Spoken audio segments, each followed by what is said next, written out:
Hola, bienvenido a tu canal Conociendo tu Biblia. Soy Big León. En esta ocasión hablaremos de la iglesia de Sardis. Esta iglesia de Sardis es muy probable, según comentaristas, que haya surgido a raíz de la predicación del apóstol Pablo en Éfeso, según lo puede usted constatar en el libro de Hechos, capítulo 19. Al decir de algunos historiadores y comentaristas bíblicos, en sus inicios fue una iglesia floreciente y su influencia, la influencia de esta iglesia, abarcó en gran manera toda el Asia Menor. Una iglesia que por su ubicación geográfica, al parecer, no tenía detractores, no tenía enemigos, tampoco sufrió la injerencia de falsas doctrinas. Gozaba esta ciudad, gracias a su situación geográfica, de una seguridad proporcionada, como dije hace un momento, por su topografía. Es decir, esta ciudad estaba en una planicie, en un lugar elevado, y a la vez estaba rodeada de riscos y tenía laderas bastante inclinadas. Pero también otra cosa que le ayudaba es de que solo tenía un acceso, o solamente había un acceso para esta ciudad, de tal forma que la hacía casi impenetrable.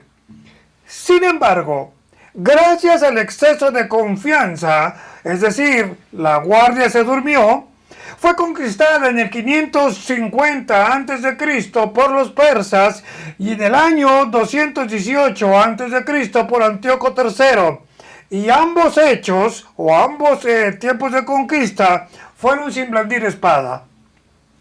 En sus años dorados, Sardis fue una ciudad económicamente fuerte, como decía hace un momento, segura dada su ubicación geográfica.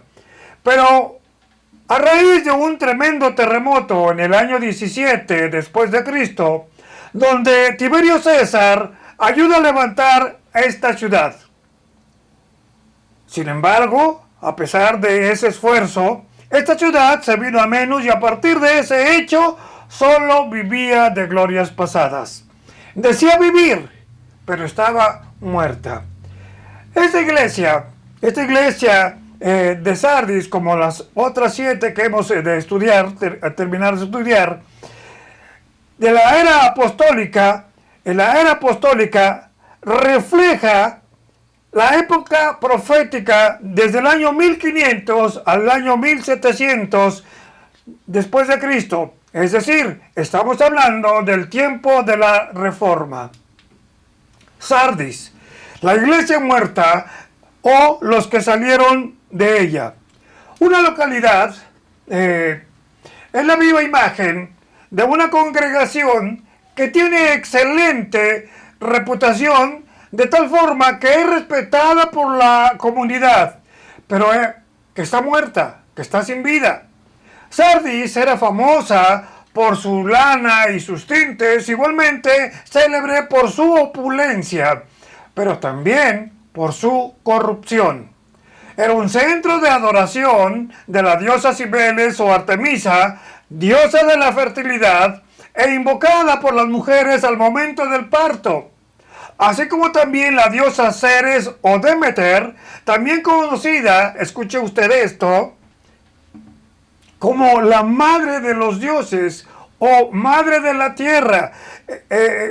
También se le conocía como la Redentora. ¿Le parece conocida estas expresiones? En los tiempos de Sardis, sabemos que fue una ciudad pujante, solo que a la fecha en que se escribió esta carta, únicamente le quedaba el nombre y la fama de lo que alguna vez fue. El mensaje a esta carta es bastante fuerte. Algunos dicen que es un mensaje imprecatorio. ¿Qué quiere decir esto? Que gracias a su comportamiento complaciente, relajado, y escuche usted esto, incluyente, hay un deseo por parte del Señor Jesucristo que pronto llegue el castigo a esta congregación. Hace un momento hablábamos de la deidad femenina de Cibeles o Artemisa.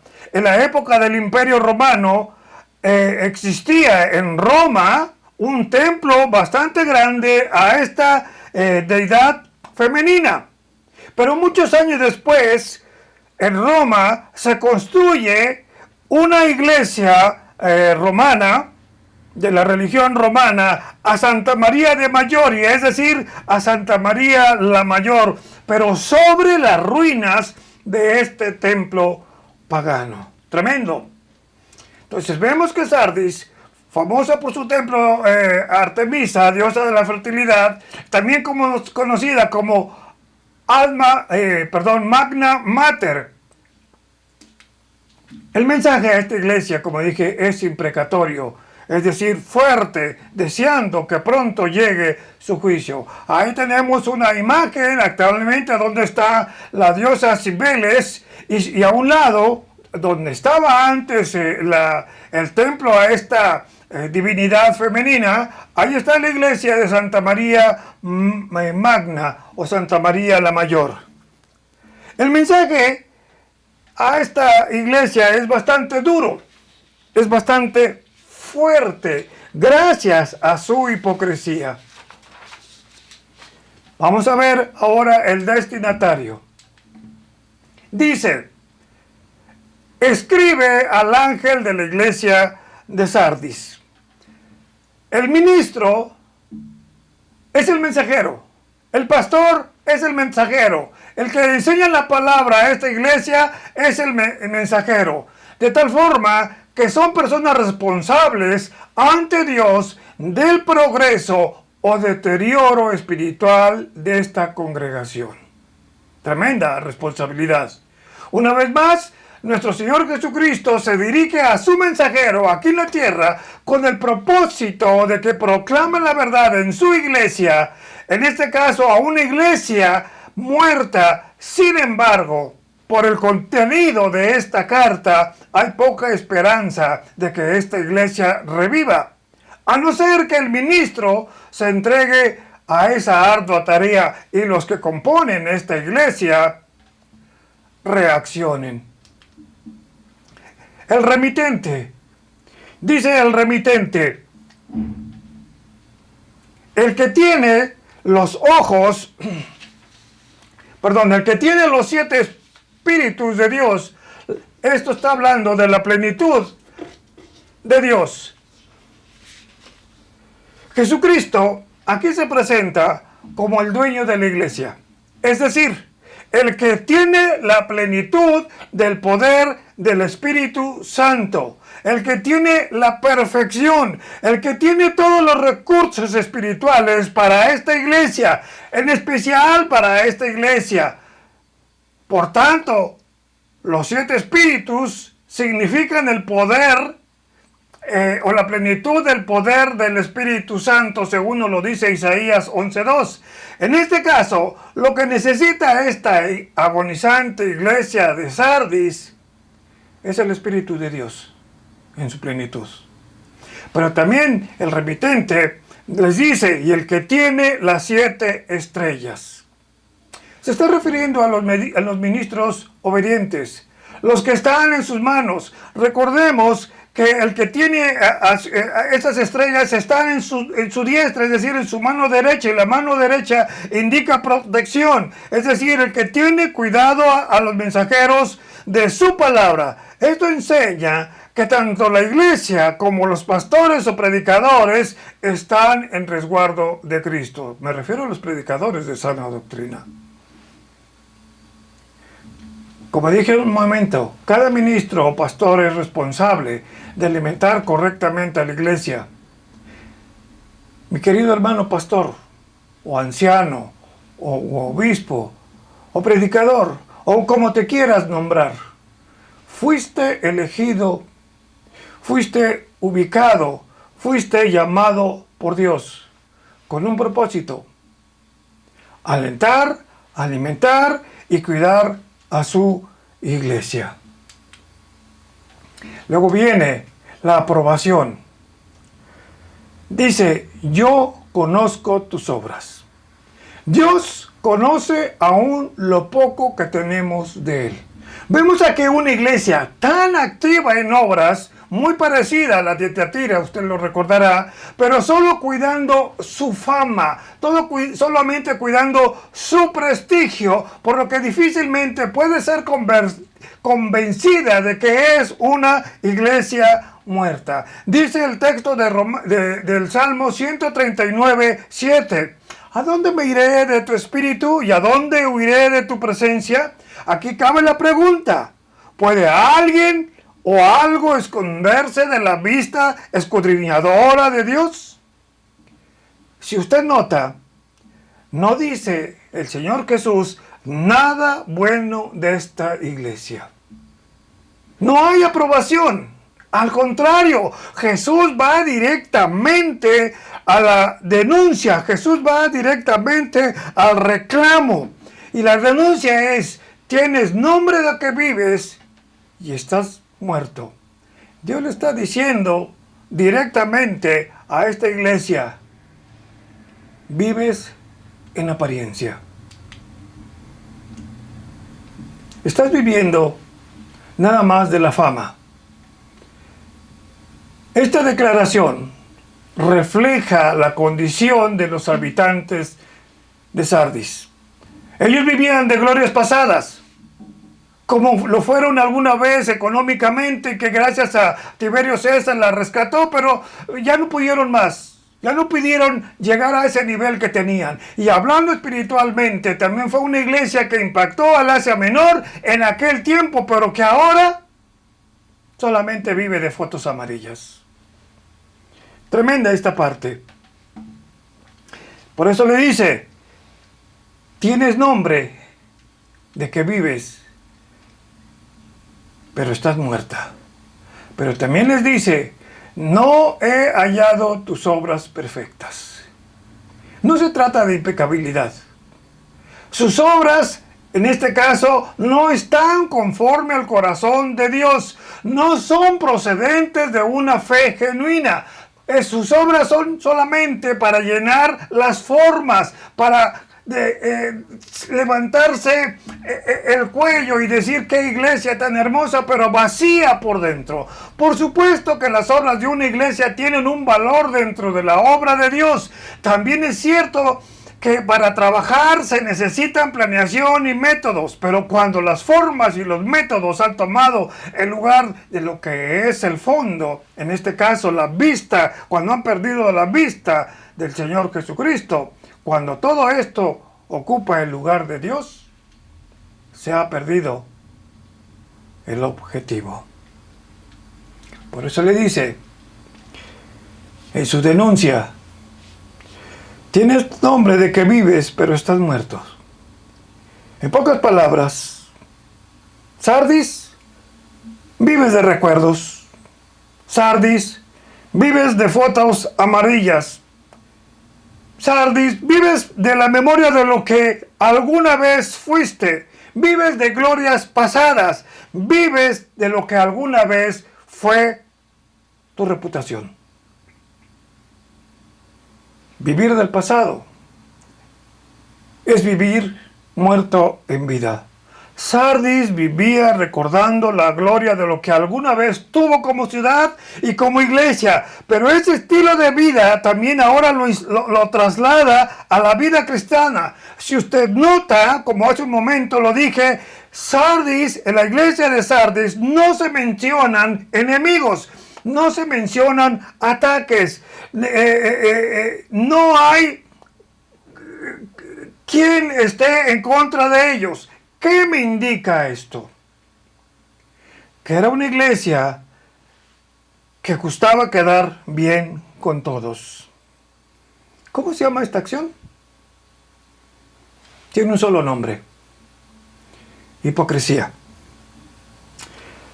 La verdadera iglesia, la verdadera enseñanza, no busca agradar a los hombres. Dice el apóstol Pablo en Gálatas 1:10, si agrado a los hombres, no soy siervo de Cristo. Mire, hace algún tiempo conocí un pastor con el cual platiqué. Y me contó lo siguiente en la iglesia que él pastoreaba. En una ocasión lo mandaron llamar los varones de la iglesia y le dijeron: pastor, ya no queremos que usted hable del infierno, porque la gente se asusta o se molesta. Ya no queremos, pastor, que hable del infierno, porque la gente se asusta. Hable del amor, de la unidad. Entonces el pastor, para el siguiente domingo, empezó a hablar de Juan 3:16, una serie de sermones basado en el amor de Dios hacia el mundo. Y en esa misma iglesia también sucedió lo siguiente. En alguna ocasión, este pastor le dice a la congregación: vamos a evangelizar, salgamos a la calle, entreguemos al menos un folleto. Y alguien de ahí dijo: ¿cómo cree, pastor? ¿Qué van a pensar mis amistades? ¿Qué van a pensar las damas de la gran sociedad con la que yo me reúno?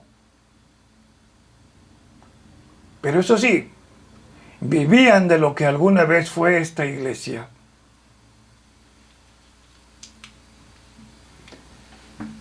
La exhortación.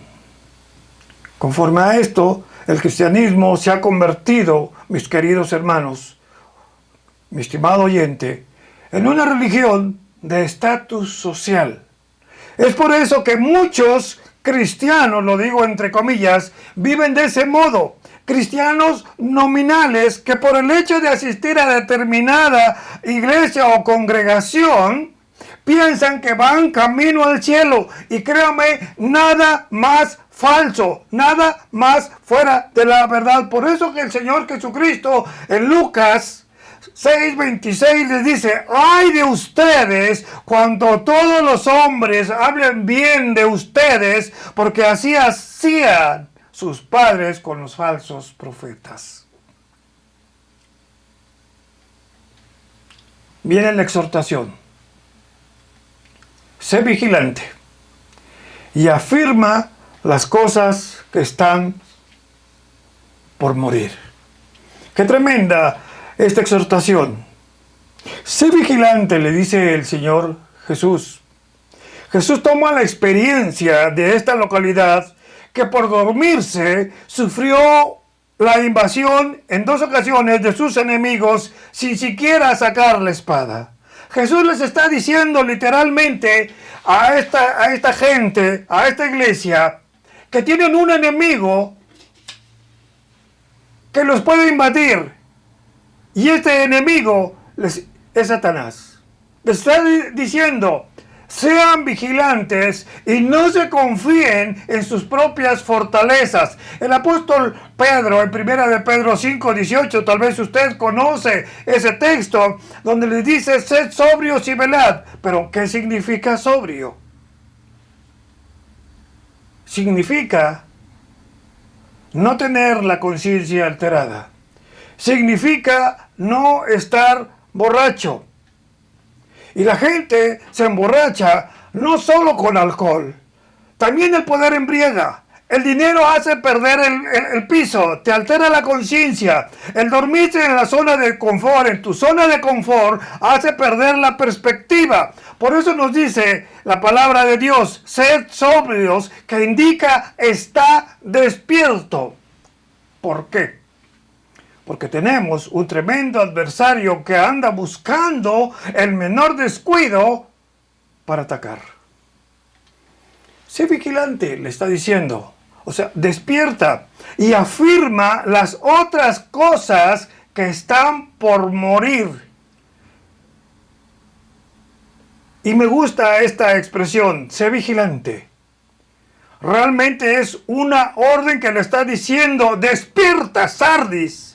Afirma lo que aún te queda de vida. ¿Por qué? Porque mientras haya un latido en el corazón, por pequeño que éste sea, aún hay esperanza. Y todavía en esa exhortación, el Señor Jesucristo le dice, acuérdate, Sardis, de lo que has recibido. Vigila, retén lo que tienes, lo que conoces de Dios, lo que aún te queda, revívelo. Acuérdate lo que Dios te ha dado. Acuérdate de las promesas de la palabra de Dios. Acuérdate de dónde te rescató, Sardis, y arrepiéntete. Aún hay oportunidad de hacer las obras que agradan a Dios, de hacer lo que Dios manda. Acuérdate, Sardis, de lo que oíste.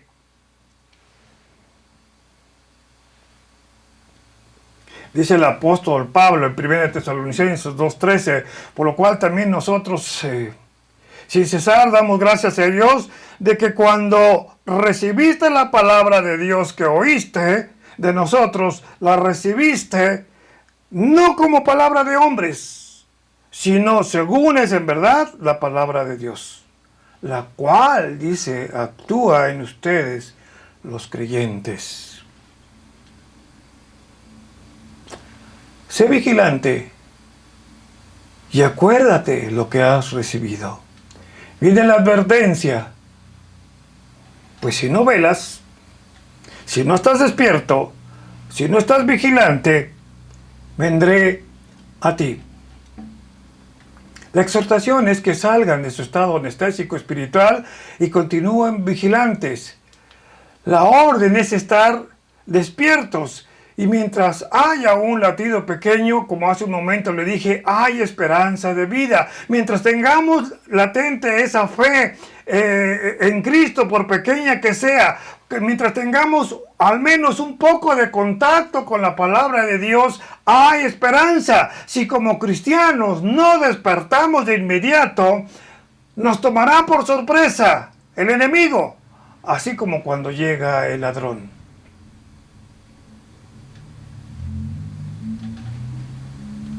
Jesús, como usted se da cuenta, recurre a la historia de esta localidad cuando se durmieron y fueron sorprendidos por el enemigo en un par de ocasiones. Y Jesús se dirige de esta manera, o toma esta analogía, porque ellos conocen lo que significa estar dormidos. Ellos conocen el significado de lo que es perder una batalla por negligencia. Ellos conocen lo que es estar despiertos, si no de otra manera serán sorprendidos. Jesús puede venir sorpresivamente en forma de un juicio inmediato o por medio del rapto. Por eso le dice, si no velas, es decir, si te confías demasiado, si te quedas en tu zona de confort, y precisamente cuando la persona se queda en su zona de confort, generalmente esta conducta conduce al descuido y el descuido te conduce a la pereza y la pereza te conduce a ser víctima. El enemigo más grande del cristiano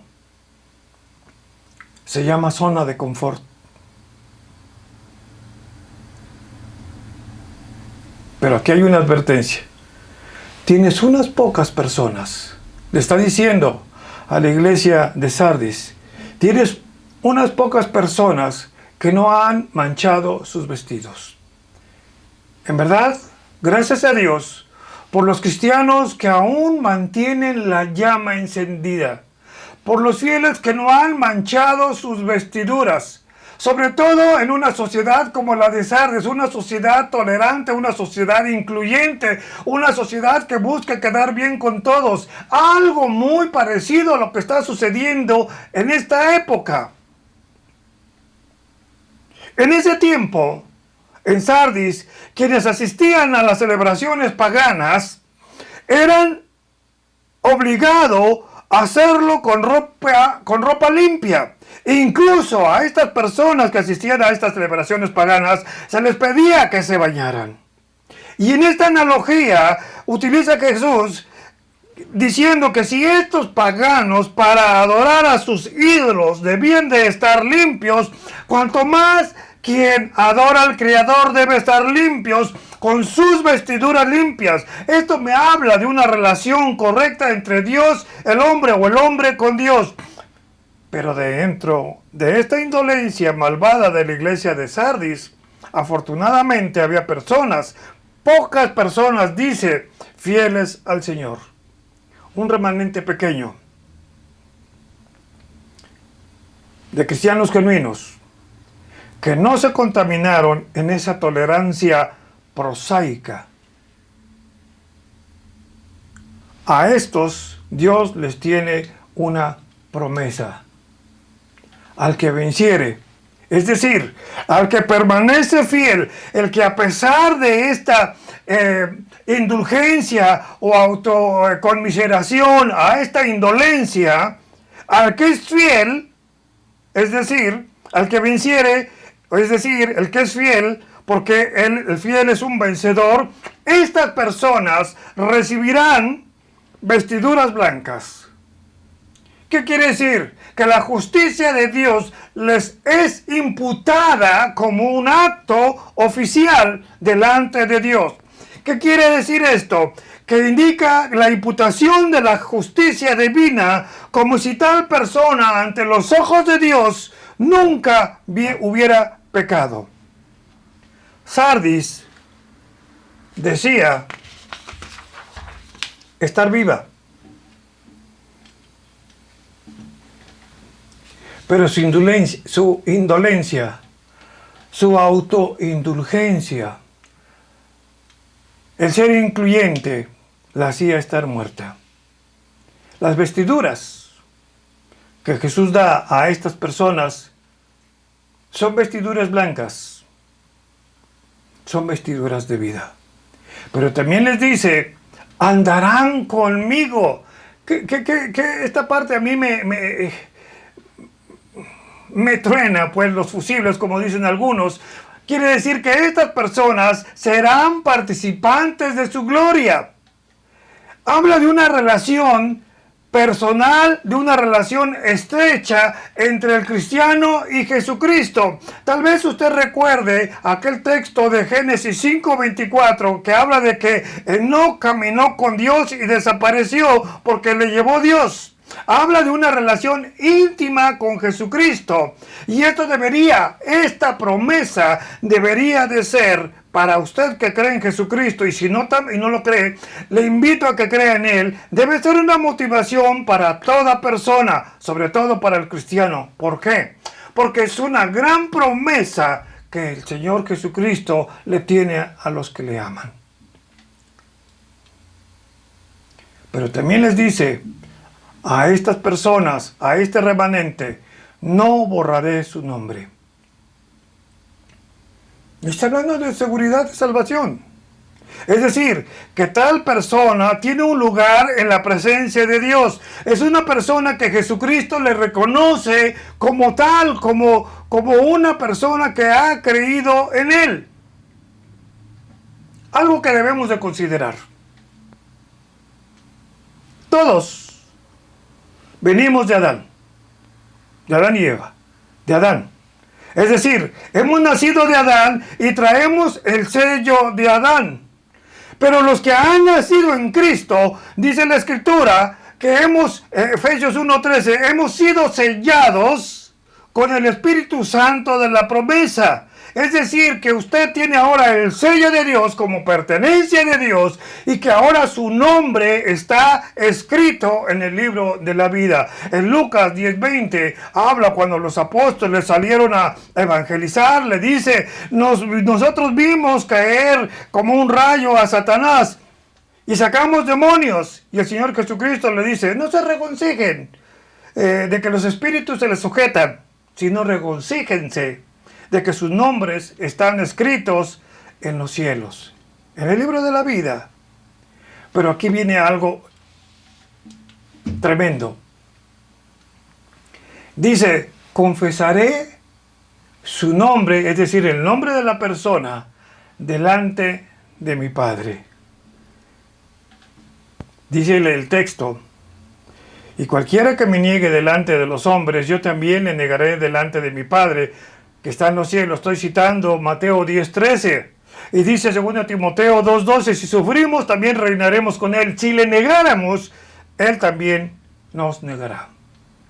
Es probable, por el contexto histórico, cultural, que los cristianos de Sardis, presionados por el contexto religioso, cultural, muchos se avergonzaron de dar testimonio de su fe.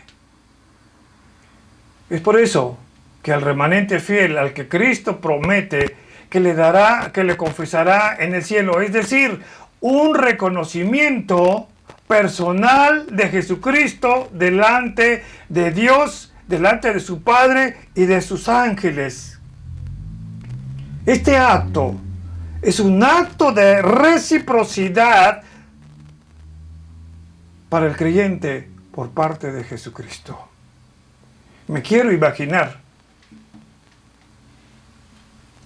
cuando tú estés en la presencia de Dios, si trabajaste arduamente en la obra, que el Señor diga o lleve o camine contigo y le diga al Padre, este es Juanito, esta es Lupita, que trabajaron arduamente por mí y no se avergonzaron a pesar de las presiones.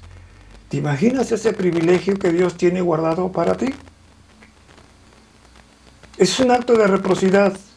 Así como la persona no renunció a Jesucristo, así como esa persona no se avergonzó de Jesucristo, está diciendo que Jesucristo no se avergonzará de ti o delante de su Padre.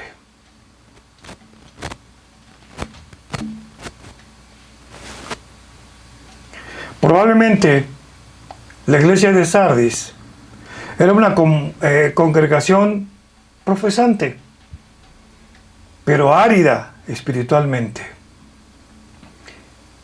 Esta iglesia nos hace ver la necesidad de una enseñanza sólida y sobre todo la apropiación de la doctrina. Los miembros de Sardis tal vez solo se decían cristiano, y esto llevó a la iglesia de Sardis a ser una iglesia profesante, árida espiritualmente, una congregación complaciente y sin responsabilidad, un club social.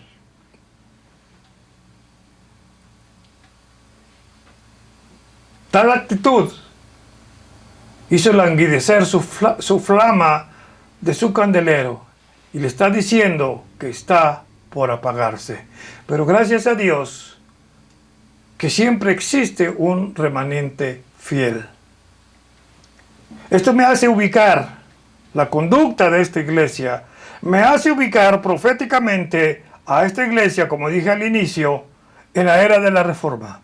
Un tiempo que surgieron personas que en su inicio reconocieron y practicaron la sana doctrina, pero terminaron durmiéndose, confiándose y viviendo de sus glorias pasadas. Y ahora esas congregaciones, muchas de ellas se han vuelto religión de Estado, como lo ha sido la iglesia anglicana o la iglesia luterana o las iglesias calvinistas, que hablan de la doctrina, pero viven de glorias pasadas.